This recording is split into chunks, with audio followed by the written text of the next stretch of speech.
evening, good evening, good evening. Welcome you to wherever you are in any part of the world. I just want to thank God for your life. I want to bless God, the name of the Lord for you and for what God is doing. First thing first is to sincerely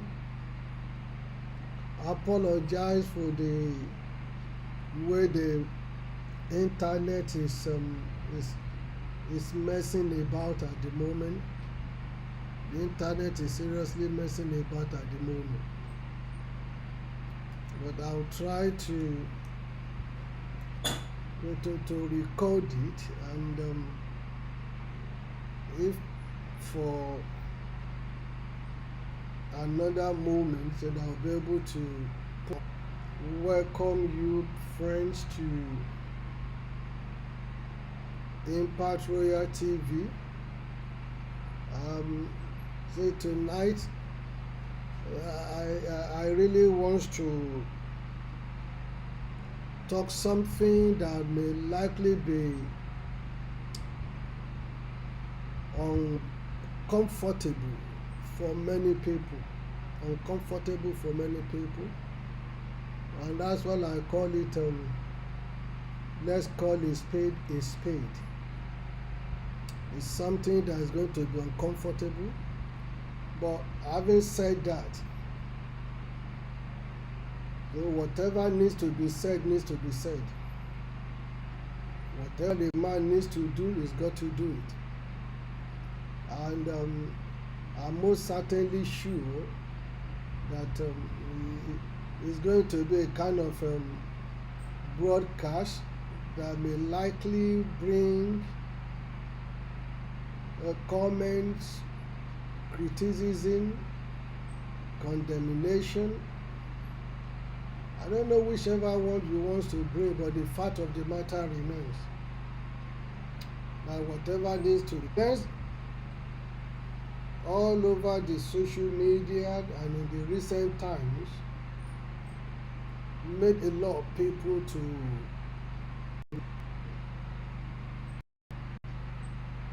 those who are in leadership of the church has not been very helpful. And not been very helpful in two ways. And I'll try as much as possible to deal with those issues. By virtue of indiscipline in the process of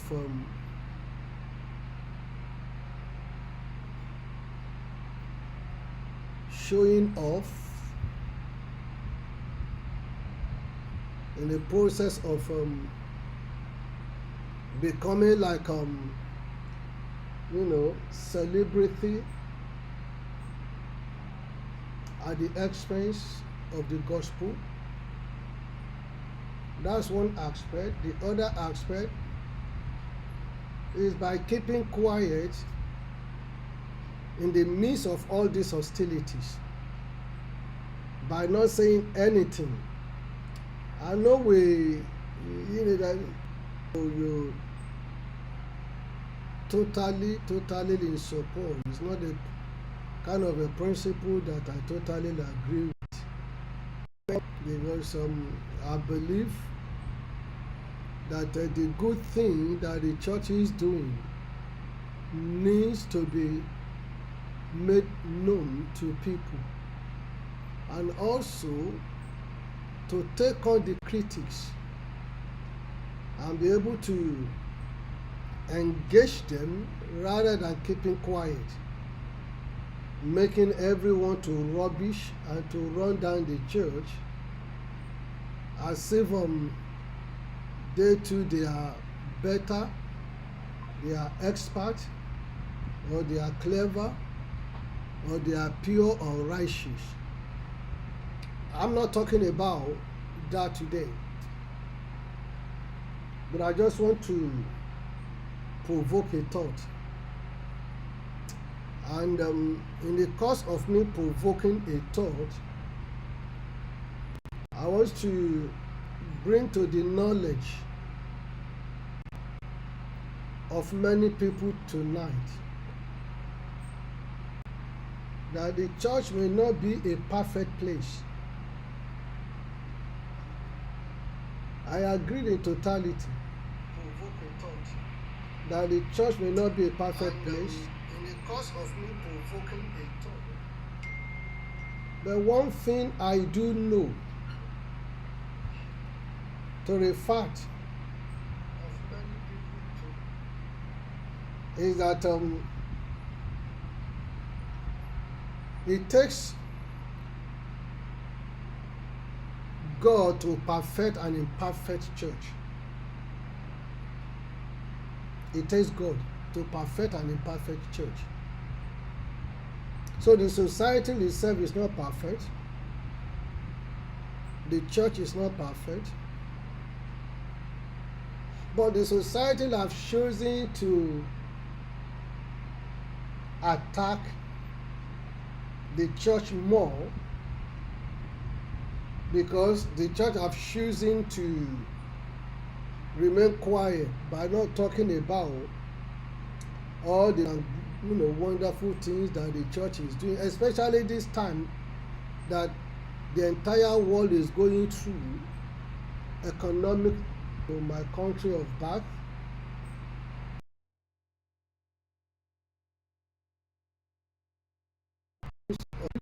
Painting them to be hapless, that they are not like the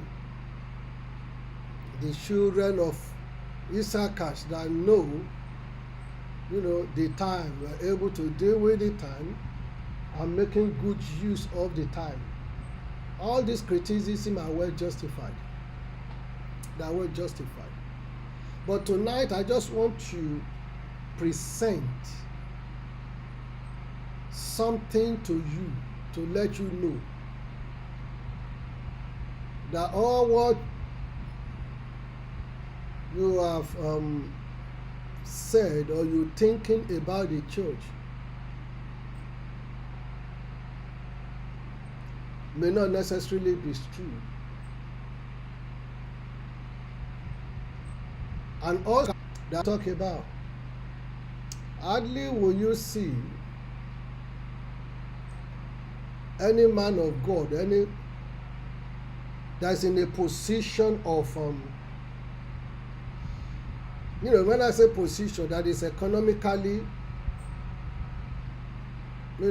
secured or comfortable, if I put it that way, that will not be taking responsibility of other people's children on him or her. But you see, we don't come on the social media to start to mention names of children that you pay their school fees or family that you putting food on their table, because the church tends to the mental problem, while many churches couldn't talk, or while many senior pastors couldn't say anything. There are hospitals that churches sponsor, bought them equipments and machinery to support them.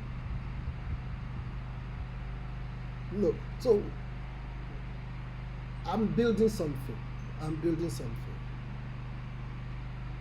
And you discover that because the church has not been talking,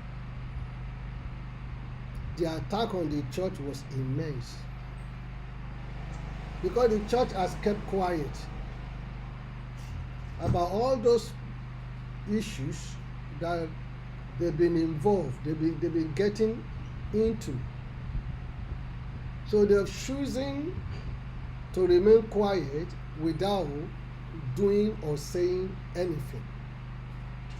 And this happens to be a fundamental problem. And that's something that we need to find answers and solutions to. But As I this particular topic is going to take me a while. It's not going to be part 1, part 2. There's going to be part 3 until I get to the end of it. And you open the social media, newspaper, all over the places. The attack is heavily on African pastors. And it's quite a shame that many operate without wisdom, because they're choosing not to be children of Issachar, who knows, who walk with time. They knew what the time was going, the environment, the situation. And they live a life that justifies the time. Perhaps that is what today's pastors too needs to do. When I say pastors, I mean those that are they want the 0.1% that are in upper class, higher class, earning big money. That's making people to look down or to categorize everyone as being the same. So I want to say this to you, that think before you talk. Think before you talk. Because you see people running their churches and mosques, ministries, 100% better than the way the governor, the local government chairman, the president is even running the country, the state, and the local government. Yeah, some pastors runs their church, their ministry better, effectively better than, and that has affected the thinking of some people, that they're choosing to look at the less effective, when I say effective in the society, who are choosing to box themselves into a corner that let God fight for us, let God defend us, we don't need to say anything. And that made people not to see the good thing that the church was doing. Made them not to see. That made people to concentrate more on condemning and criticizing, as the church, spend all their energy on the church rather than spending their energy and time on the local government chairman, the local councillors, the state, the governor, and the federal. No. But it is the church that is the major problem. They can think, they can't think beyond going after pastors and imams. That gives them energy, gives them boost. It makes people to run to their timeline. They become busy. They become, gain more followers. But they can't just think beyond going after pastors and imams. But many of the politicians have not been able to do it. Many of the politicians have not been able to affect their constituency's life in a positive. The question is that in what ways as pastors and Muslim leaders prevented? Because that's what they said. I listened to one, I think it's been around for a while, that they listed that South Africa brought MTN to Nigeria, to ShopRite. They create businesses, but Nigeria took Redeem, Winners, and also Christ Embassy to South Africa. And I also saw the similar thing in United Kingdom as well.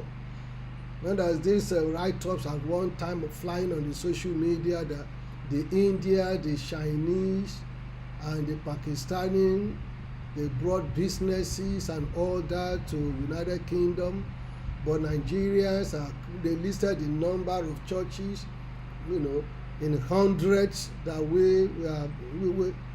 that's the industry that Nigeria created in United Kingdom, and also in South Africa. But the serious question is this: in what ways as pastors or Muslim leaders prevented Nigeria that want to start business from starting business?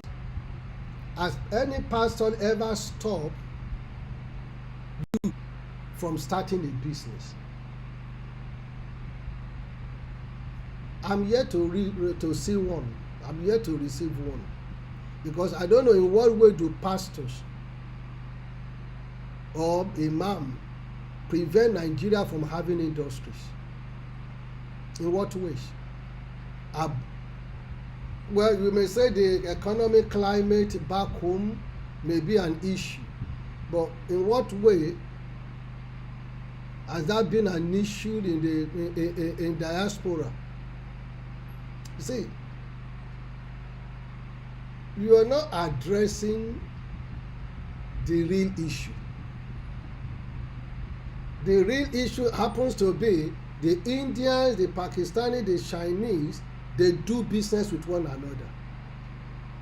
They do business with one another.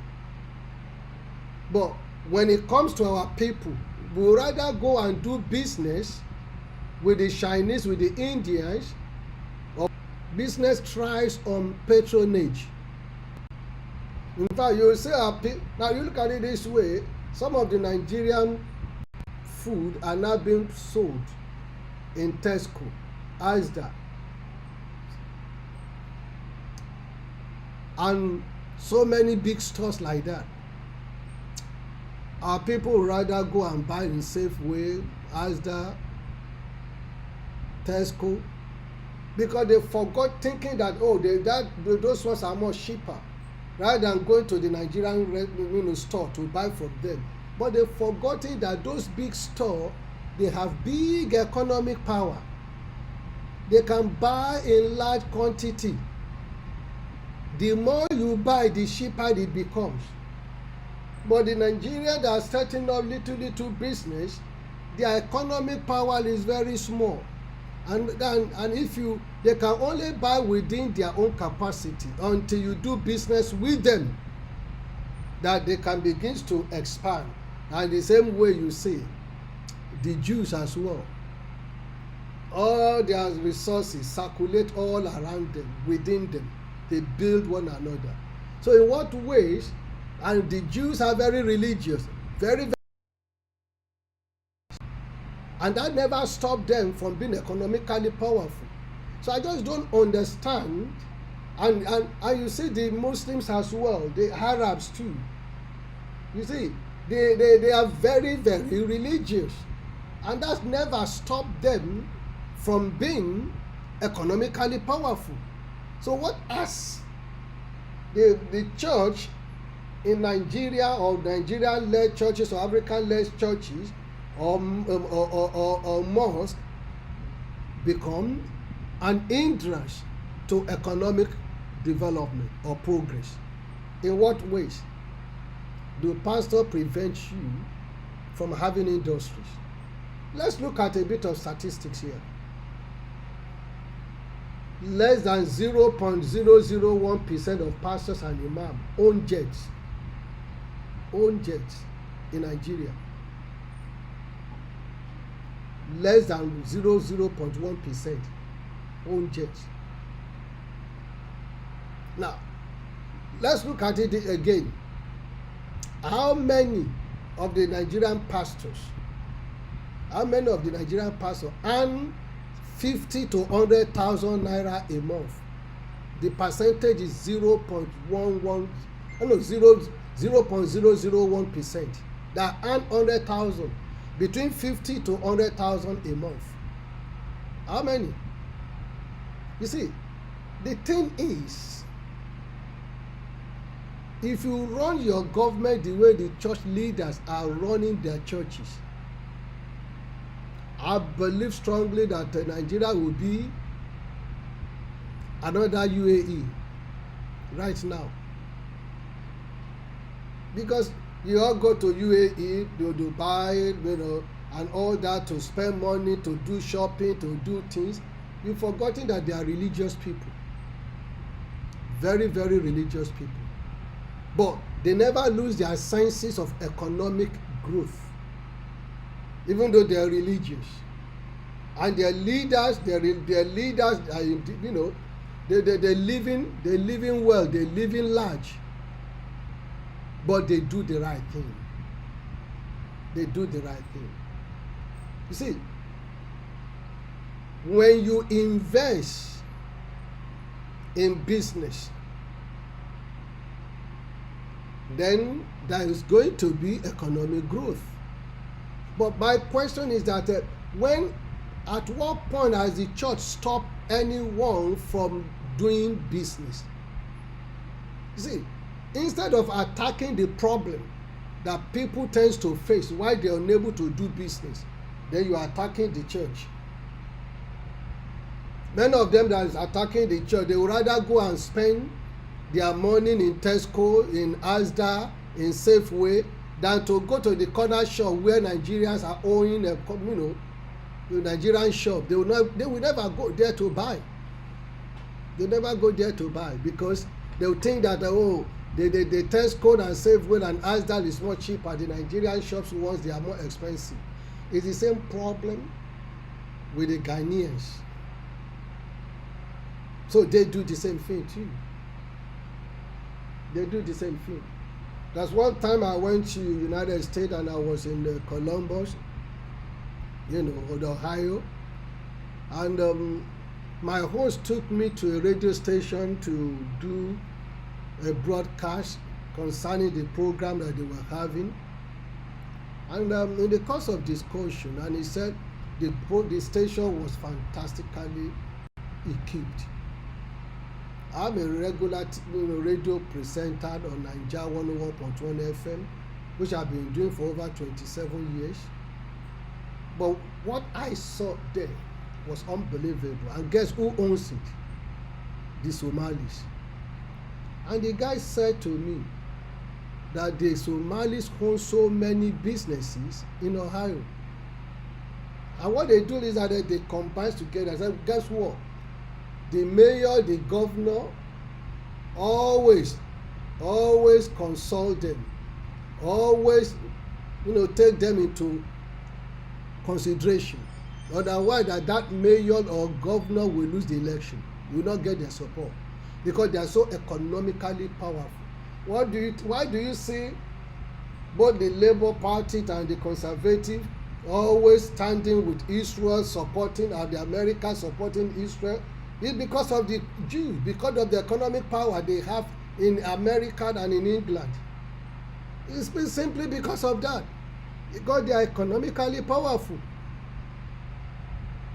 So, if you want to be powerful, it's got nothing to do with the church. The church has never stopped anyone from establishing business. As a matter of fact, days when I was younger, when I joined the Celestial Church, we discovered that if you're looking for a job, they will sort you out. The church will sort you out.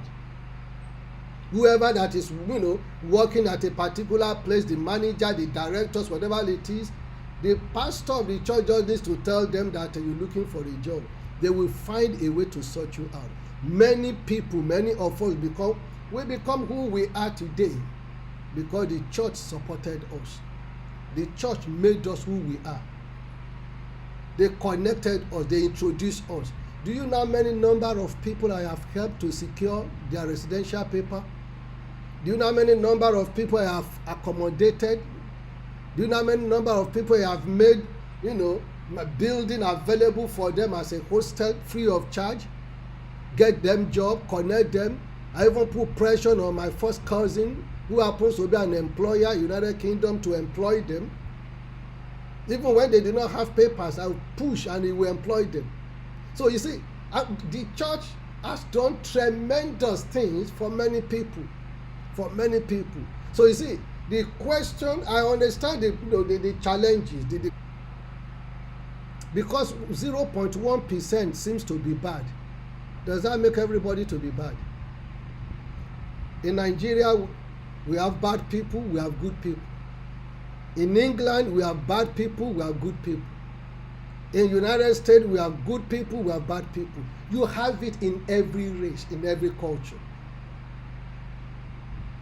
So, because 0.01% seems to be living an exorbitant or a large life, that does not mean everyone is. That does not mean everyone should be condemned. But my take is that if you run your government the way the church leaders run the churches, Nigeria will be better. And that's a fact.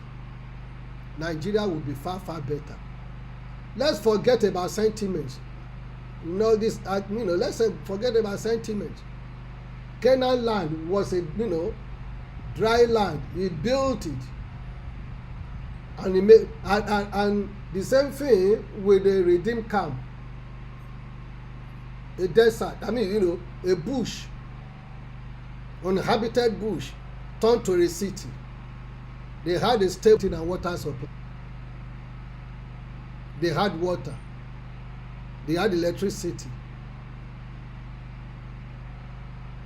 And as a matter of fact, RCCG produces between 25 to 50 megawatts electricity that they supply everyone at the camp. And I also read some times ago that even Canaan land try to convert, waste product into electricity, something that the government cannot do. And yet, you are all out to condemn. Government pay, but yet you pay government tax, VAT, pay tax, CIT, and on and on and on and on. And still you've been unable to get regular electricity. And they kept on promising.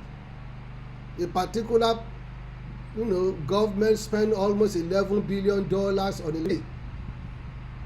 If you see the way those churches run their own affairs, I think you should, it's something that you need to learn from them and see the way they run their affairs. State government that collects allocation and they generate tax as well. They struggle to pay salary. Whereas winners with more than 25,000 workers, staffs, I understood that they never owe them a salary. They never owe a salary. What about the security consciousness of the place? The security provision, the CCTV, all over the places. How people become so secured and protected. You learn how they run, how they turn a desert to a city.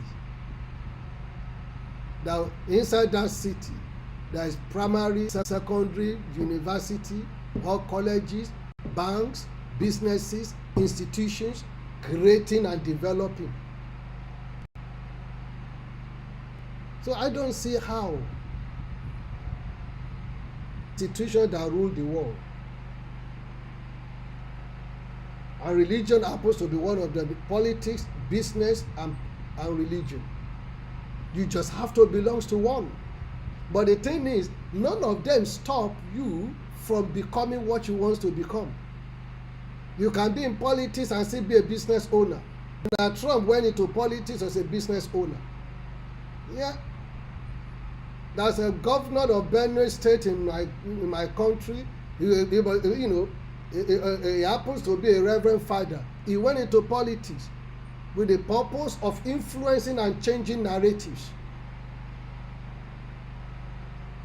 If the church today starts to list the number of lives they have affected in a positive way, you will be shocked. But because of this notion that whatever you're doing with your left, your right must not know, has made the church to keep quiet. I believe it's time so that some people are going to criticize or to talk about it. I'm well prepared, I'm well knowledgeable and skillful enough to respond.